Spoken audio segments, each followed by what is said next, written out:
திரு சத்யன், இங்க அதிமுக ஆட்சி காலத்தில் நடைபெற்ற முறைகேடுகள் தொடர்பாக போடப்பட்ட எஃப்ஐஆர்களின் அடிப்படையில் தான் அமலாக்கத்துறை இந்த சோதனையை நடத்தும் போது அதுக்காக திமுக ஏன் போய் சமரசம் செய்யணும் அப்படின்ற கேள்வியை முதலமைச்சர் எழுப்புறார். அனைவருக்கும் வணக்கம். எப்படி கருப்பு பலூன் வெள்ளை பலூனாக மாறிச்சோ, கருப்பு கொடை வெள்ளை கொடை மாறிச்சோ, தமிழ்நாட்டிற்கு தமிழக மக்களுக்கு தேவையே இல்லாத நிதி ஆயோக் அப்படின்னு சொல்லி 3 முறை புறக்கணிக்கப்பட்ட மீட்டிங் இன்றைக்கி தமிழக மக்களுக்கு நல்லது கொடுக்குற ஒரு மீட்டிங்காக மாறிடுச்சு. இதுதான் அரசியல் மாற்றம். அப்போ மரியாதைக்குரிய தமிழக முதல்வர் என்ன சொல்கிறாருன்னா, தமிழ்நாடு மக்களினுடைய தேவைகளை குறித்து எடுத்து சொல்வதற்கும் அதை கேட்டு பெறுவதற்கும் டெல்லி பயணம் நிதி ஆயோவுக்கு போகிறாரு. அப்போ 3 முறை புறக்கணிக்கப்பட்ட பொழுது தமிழக மக்கள் நலன் கண்ணுக்கு தெரியலையா, தமிழ்நாட்டு தேவைகள் கண்ணுக்கு தெரியலையா? அப்போ கண்ணுக்கு தெரிஞ்சது என்ன? குடும்பத்தை சார்ந்த வியாபாரங்கள், அது மட்டும்தான் கண்ணுக்கு தெரிஞ்சா? இதற்கு உரிய விளக்கம் திமுக இருந்து கிடைக்க பெறுமா, இல்லை திமுக கூட்டணி கட்சிகளிலிருந்து கிடைக்க பெறுமா? இதிலிருந்தே மக்களுக்கு மிக தெளிவாக தெரியுது. ஸ்டாலின் அவர்களுக்கு 3 ஆண்டு நித்தி ஆயோக் கூட்டத்தை புறக்கணித்ததற்கும் குடும்பம் தான் காரணம், இப்போ இந்த ஆண்டு போனதுக்கும் குடும்பம் தான் காரணம். இல்லை, அப்போ தமிழக மக்கள் நலன் முக்கியத்துவமாக இல்லை, அதனால நித்தி ஆயோக் மீட்டிங் முக்கியமாக தெரியல. அப்போ ஆட்சி அதிகாரம், தினம் தினம் நடக்கக்கூடிய அறிக்கைகள், இப்போ நான் ஷூட்டிங் சொன்னால் அதுக்கு வேறு கோச்சிக்குவாங்க. அது விளம்பரங்கள் மூலமே 4 ஆண்டு முடிஞ்சதில்லை. அது முதல் 3 ஆண்டுகள் மிக உக்கரமான விளம்பரங்கள். திராவிட தலைவர் இந்திய தலைவராக உருவாரம் மாறக்கூடியவர், அப்புறம் பட்டத்து இளவரசரை மீண்டும் அரியணை ஏற்று துணை முதல்வராக கொண்டு வரணுங்கிற நடவடிக்கைகள், இதில் தான் கவனம் இருந்துச்சே ஒழிய மக்கள் மீது கவனம் இல்லை. அப்போ நிதி ஆயோக் மீட்டிங் முக்கியமானதாக தெரியல. எப்போ நெருக்கடி வருதோ, எப்போ மக்களுக்கு வெளிப்படையாக நெருக்கடிகள் கண்ணுக்கு தெரிய ஆரம்பிக்குதோ, அது எப்போ வழக்காடு மன்றங்களுக்கு மாறுகிறதோ, எப்படி ஒரு முதல்வரும் துணை முதல்வரும் டெல்லியை சார்ந்தவர்கள் திகாருக்கு போய் அனுப்பப்பட்டார்களோ லிக்கர் கேட் என்ற இதில், அதே தமிழ்நாட்டு லிக்கர் கேட்டில் இதே முதல்வரும் துணை முதல்வரும் புழல் செல்வதற்கான அனைத்து சாத்தியக்கூறும் இருக்குன்னு தெரியும் பொழுது தான் நித்தி ஆயோக் மீட்டிங் மிக முக்கியமான மீட்டிங்காக தெரிஞ்சிருது. நித்தி ஆயோக் எல்லா மாநில முதலமைச்சர்களும் பங்கேற்கிற பிரதமர் தலைமையில் நடக்கக்கூடிய ஒரு பினான்ஸ் அலோகேஷன் மீட்டிங். அந்த மீட்டிங்ல போய் இதெல்லாம் பேசுறதுக்கான வாய்ப்பு இருக்கும் அப்படின்னு நினைக்கிறீங்க? அதுக்கான உதாரணமும் நான் சொல்லிடுறேன், எனக்கு நேரம் கிடைக்கும் சொல்லிடுறேன். என்னன்னு திடீர்னு இது என்னன்னா, இன்ற 10வது ஆண்டான நிதி ஆயோக் இது 2047 இந்தியாவை குறித்து, இந்தியாவினுடைய பொருளாதார வளர்ச்சியை குறித்து பேசக்கூடிய விஷயம். உடனே பிரதமர் வருகிறார் என்றவுடன் பிரதமரின் கவனத்தை ஈர்த்து, இல்லை திமுக எதிர்கட்சியாக இருக்கும்போது அவங்க வார்த்தையிலேயே சொல்லணும்னா பிரதமர் காலடியில் விழுந்தாவது மகனை காப்பாற்றுவதற்கு போனாருங்கிறது உண்மையான விஷயம் தான். இப்போ நாம் இங்கே வருவோம் நித்தி ஆயோக். சரி, தமிழகம் பிரதமர் காலடியில் யார் விழுந்தது? விழுவதற்காக சென்றாருங்கிற விமர்சனம்னு சொன்னேன். இல்ல, இப்ப நீங்க சொன்னீங்க இப்ப யாராவது விழுந்திருந்தா தானே பிரதமர் காலடியில் விழுந்தது அப்படின்னு சொல்ல முடியும். இதே கேள்வி நாங்க எடப்பாடியா இருக்கும்போது அதே கேட்டிருக்கலாம்ல. மாநில வளர்ச்சிக்காக போகும்பொழுது இந்தியாவில் எந்த மாநிலத்திலையுமே அரசாங்க பள்ளியில் பயிலும் மாணவர்களுக்கு 7.5% உள்ஒதுக்கீடு என்பது கிடையாது, தமிழ்நாட்டில் மட்டும்தான் இருக்கு. இந்தியாவில் எந்த மாநிலத்திலுமே வேளாண் பாதுகாப்பு மண்டலம்னு கிடையாது, தமிழ்நாட்டில் மட்டும்தான் இருக்கு. இந்தியாவில் எந்த மாநிலத்திலுமே ஒரே ஆண்டில் 11 மருத்துவக் கல்லூரிகள் பெற்ற வரலாறு இல்லை, தமிழ்நாட்டில் தான் இருக்கு. இதையெல்லாம் கேட்டு பெற்று கூட்டணியில் அப்போ இருந்தோம். அது நிமித்தமாக தமிழக நாட்டின் நலன் நிமித்தமாக எடப்பாடியார் முதல்வராக செல்லும்போது வச்ச விமர்சனம் தானே காலில் விழுது போகிறாங்கன்னு. இப்போ அதே விமர்சனம் தானே திருப்பி வைக்கிறோம். நாங்கள் ஒன்றும் நாகரிக வரையறோன்னு தாண்டி பேசலையே. இந்த ஒரே வித்தியாசம், எடப்பாடியார் போகும்போது தமிழக நலனுக்காக போனார், ஆனால் காலில் விழுகிறார் அடிமைகள் நீங்கள். இப்போ குடும்ப நலனுக்காக போகிறார், குடும்பத்தை காப்பாற்ற போகிறார், காலில் விழுக போகிறார். அதனால தான் வெள்ளை கொடியாக மாறிய மர்மம், கருப்பு பலூன் மறைந்த மர்மம் இதுதான். இப்ப நித்தி ஆயோக் நீங்க நித்தி ஆயோக் கூட்டத்தில் பங்கேற்றதை மீண்டும் மீண்டும் குடும்ப நலன்னு சொல்லும் போதுதான் முதலமைச்சர் அதை சொல்றாரு. அந்த ரெய்டு நடக்கிறது அதிமுக ஆட்சி காலத்தில் நடைபெற்ற முறைகேடுகள் தொடர்பான எஃப்ஐஆர்களின் அடிப்படையிலான சோதனை தான். அதை போய் ஏன் திமுக சமரசம் பண்ணணும்னு கேட்கிறார். இப்ப டாஸ்மாக் உச்சநீதிமன்றத்தில் போய் இடைக்கால தடை வாங்கினது யாரு? எந்த அரசு? தமிழ்நாடு அரசு தான். அதிமுக அப்பீல் போயிருக்கோமா? இந்த எஃப்ஐஆர் தடை செய்யுங்க, விசாரணைக்கு தடை பண்ணுங்க, அதிமுக இங்க இருக்க சென்னை உயர்நீதிமன்றத்துக்காச்சும் போயிருக்கோமா? வழக்கு விசாரணை நடத்தக்கூடாதுன்னு சொல்லியிருக்கோமா? அதிமுக காலகட்டத்தில் போட்ட எஃப்ஐஆர் என்று சொல்லி அதுக்கு எதுக்கு திமுக போய் முட்டு கொடுத்துட்டு தடுத்து நிறுத்துது? அதுதான் முதலமைச்சர் சொல்றாரு, இதுவரைக்கும் இந்திய வரலாற்றிலேயே வருமான வரித்துறை, அமலாக்கத்துறை, சிபிஐ போன்ற அமைப்புகள் மிக அதிக அளவில் குறிவைத்தது திமுகவினரை தான். சோ இங்க குறிவைக்கிறது திமுகவினரை. அப்படி இருக்கும்போது சட்ட ரீதியாக நாங்கள் நீதிமன்றத்திற்கு போய் உச்ச நீதிமன்றத்திலிருந்து அதற்கான ரிலீஃப் வாங்கிட்டு வரோம் அப்படின்னு சொல்றாரு. வாங்கிட்டு வர வேண்டியதானே. ஆனால் இந்த வழக்கு நடக்கும்போது சென்னை உயர்நீதிமன்றத்தில் தமிழக அரசின் அனுமதி பெற்று தான் அமலாக்கத்துறை இங்கே விசாரணை நடத்த வேண்டும். எதுக்கு அஃபிடவிட் போட்டீங்க? உயர்நீதிமன்றம் உங்கள் தலையில் கூப்பிட்டு கொட்டி இது எப்பரா நீ போடுவனதுக்கு மன்னித்துக் கொள்ளுங்கள் ஜட்ஜையா நாங்கள் மாற்றி போடுறோம்னு சொல்லி அந்த கிளாஸை எடுத்துட்டு திருப்பி எதுக்கு போட்டீங்க? மாதிரியே கேட்டாங்களா?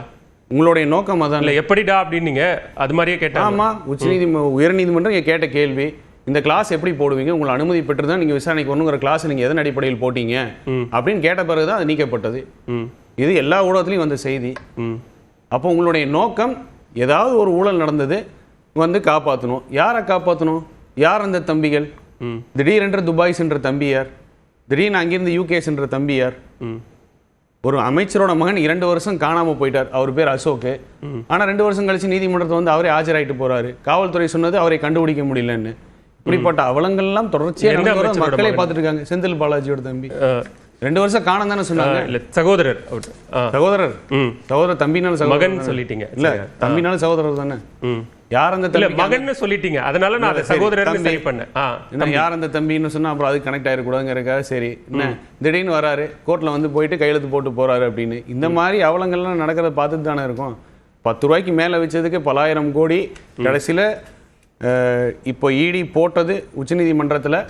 டாஸ்மாக் டெண்டரிலும் முறைகேடு இருக்கிறது, அன்லைசன்ஸ்டு பார் அதிலும் முறைகேடு இருக்கிறது, லைசன்ஸ்டு பார்னு சொல்றாங்க டாஸ்மாக். இதைத்தான் நாங்கள் 3 வருஷமா சொல்லிட்டு இருக்கோம்.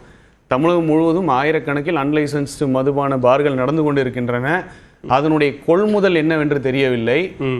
எம்ஆர்பி விலையோட அதிகமாக விற்கிறார்கள். இது எங்கே போகிறது?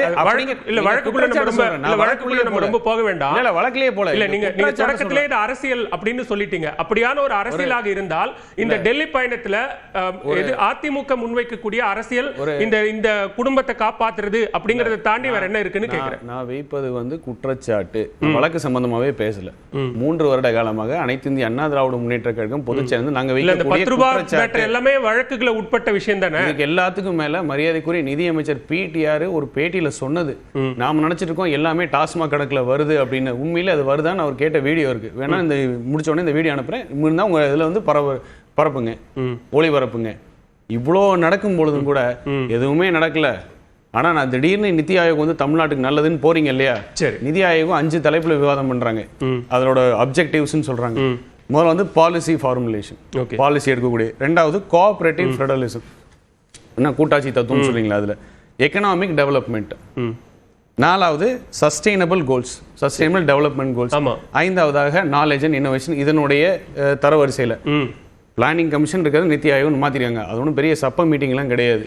உண்மையாக பிளானிங் கமிஷன் 5 ஆண்டுகள் அப்படிங்கிறத இப்போ மாற்றி வந்துட்டு இருக்கு. இப்போ யார் போலாங்கிறத விட்டுருங்க. சரி, தமிழ்நாட்டிலேருந்து மரியாதைக்குரிய நம்ம முதல்வர் போனார், ஆந்திரா முதல்வர் போனார்ல இல்லையா? பெங்களூர் இன்டர்நேஷனல் ஏர்போர்ட்டிலிருந்து 110 கிலோமீட்டர் ஆந்திரா பார்டர்ல இருந்து 10,000க்கும் மேற்பட்ட நிலப்பரப்புகளை டிஃபென்ஸ் காரிடாக தருவதற்கு நாங்கள் தயாராக இருக்கிறோம். அதில் இந்திய விமானப்படை குறித்த தொழில் உற்பத்திக்கு 6,000 ஏக்கரும், கடற்படை உபகரணங்களுக்கு 3,000 ஏக்கரும், ட்ரோன்ஸ் அண்ட் ரோபோட்டிக்ஸ்க்கு 4,000 ஏக்கரும் தருகிறோம் சொல்லி தரவுகள் வந்திருக்கு. நித்தி ஆயோக் மீட்டிங் அவரும் தான் போனாரு. நம்ம மரியாதைக்குரிய மு.க. ஸ்டாலின் அவர்கள் போயிட்டு வந்ததுக்கு என்ன தரவு வந்திருக்கு? இந்தியாவே 8% வளர்ச்சி அடைந்த போது நாங்கள் 9.8, 2047 இந்தியா வல்லரசு ஆகும் போது நாங்களும் கூடவே வல்லரசு ஆகும். என்ன கேட்டு பெற்றீங்க தமிழ்நாட்டுக்கு? இல்ல அந்த டேட்டா நீங்க மறுக்கிறீங்களா? இல்ல நான் மறுக்கல. என்ன கேட்டு பெற்றீர்கள்? இதே டேட்டா ஆந்திரா முதல்வர்கிட்ட இருக்கு. அவங்களோட மாநில வளர்ச்சி என்ன இருக்கு. இல்ல அதுதான் என்னென்ன கோரிக்கைகள் அப்படிங்கிற ஒரு லிஸ்ட். எல்லாத்துக்கும் மேல முக்கியமான பாயிண்ட் கேளுங்க. என்ன முக்கியமான பாயிண்ட்னா டெவல்யூஷன். நீங்க சொல்றது 42. சந்திரபாபு நாயுடு ஒரு கூட்டணி கட்சி, ஒரு அலையன்ஸ் பார்ட்டி. இவர் எதிர்க்கட்சியாக இருக்கிறார். என்னதான் ஒரு மாநில முதலமைச்சராக இருந்தாலும் ஒரு எதிர்க்கட்சி அப்படிங்கிற அடிப்படையில் சில விஷயங்களை சுட்டி காட்ட வேண்டிய இடத்துல இருக்கிறாரு. அந்த கூட்டமே பாலிசி ஃபார்முலேஷன், மாநிலங்களுடைய வளர்ச்சி என்ன அதை குறித்து பேசுவதற்கான மீட்டிங் தான். நாம கொடுக்கிறது எதிர்க்கட்சியா இருக்கும் ஆளுங்கட்சியா இருக்கிறத விட மாநில வளர்ச்சிக்கான நம்மளுடைய திட்ட அறிக்கையை கொடுக்கக்கூடிய மீட்டிங் தான் அது. திட்ட அறிக்கையை அவர் கொடுத்திருக்காரு. இன்னொரு விஷயம் கடைசியா சொல்லிட்டுமா, 41 விழுக்காடு பினான்ஸ் டெவல்யூஷன். ஆனா இங்க கையில் கிடைப்பது 33.6 விழுக்காடு தான். இதை 50% உயர்த்துங்கள். தமிழக மாநிலத்தின் நிதி உரிமையை பெற்று கேட்டார் அப்படிங்கறதான் பேசுறீங்க. சரி, 5 லட்ச ரூபாய் உங்க ஆட்சியிலேயே கடன் வாங்கி 10 லட்சம் கடனை தாண்டிட்டு மக்களுக்கு அப்படின்னு கேட்கும் பொழுது நிதியை கொடுங்க நிதியை கொடுங்குறீங்களே. உங்களுடைய ஆட்சியில் உயர்த்தப்பட்ட சொத்து வரி, உங்க ஆட்சியில் உயர்த்தப்பட்ட மின்சார கட்டணம், உயர்த்தப்பட்ட வரிகள் மூலம் அரசாங்கத்திற்கு நினைக்கிறேன் 15வது பினான்ஸ் கமிஷன் அடிப்படையில் அதற்கும் அதிமுக தான் இசைவு தெரிவித்தது. அதன் காரணமாகத்தான் சொத்து வரி உயர்ந்ததுன்னு சொல்லிட்டாங்க. திமுகவுடைய கையாளாகத்தனத்திற்கு ஸ்டிக்கர் ஓட்டுவது அதிமுக. அதனால இது ஒரு 2 நிமிஷம் கொடுத்தீங்கன்னா இல்ல 1 நிமிஷம் கொடுங்க சொல்லி முடிச்சறேன். முதற்கட்ட கருத்து இல்ல சொல்லி இத லாஸ்ட் பாயிண்ட் சொல்லிறேன். நிதி ஆயோக்ல முதல்வர் சொன்ன பாயிண்ட் 50% விழுக்காடு கொடுங்கன்னு கேக்குறாங்கல்ல. 10 நிதி ஆயோக்ன்ற ஒன்று தொடங்குவதற்கு முன்னாடியே குஜராத் முதலமைச்சராக இருந்த இப்போதைய பிரதமர் நரேந்திர மோடி அவர்கள் இதே 50% கோரிக்கையை முன் வச்சிட்டாரு. அப்பவே அந்த கோரிக்கையை அவர் முன் வச்சிட்டாரு. ஒரு தரவுகள் தரேன், அதை அனுமதிக்க கேட்டுக்கிறேன். சரி பேச. ரெண்டாவது சொல்றீங்க நிதி பயிர் வேணும்னு கேக்குறீங்களே. 2019 37 எம்பிக்கள், 2024 இப்போ 40 எம்பிக்கள். 6 ஆண்டு காலமாக எத்தனை முறை இதை குறித்து சிறப்பு கவன ஈர்ப்பு வந்து நீங்க வந்து நாடாளுமன்றத்தில் கடைசி பாயிண்டையும் சொல்லி முடிச்சறேன். நேரம் குறைவா இருக்கு. எல்லாருக்கும் வாய்ப்பு இருக்கு. 2 பேர் பேசணும். ரெண்டாவது சான்ஸ் கூட எனக்கு வேண்டாம். நீங்க ரெண்டாவது சொல்லுங்க. கொடுக்காம விட்டுருங்க. பேசணும். நீங்க பதில் சொல்ல வேண்டியது வரிகள் உயர்வு மூலம் 1,15,000 கோடி அதிகமாக நிதி வந்த பிறகும் கூட எனக்கு மாநிலத்துக்கு நிதி கொடுங்கன்னு மட்டுமே தானே கேக்குறீங்க.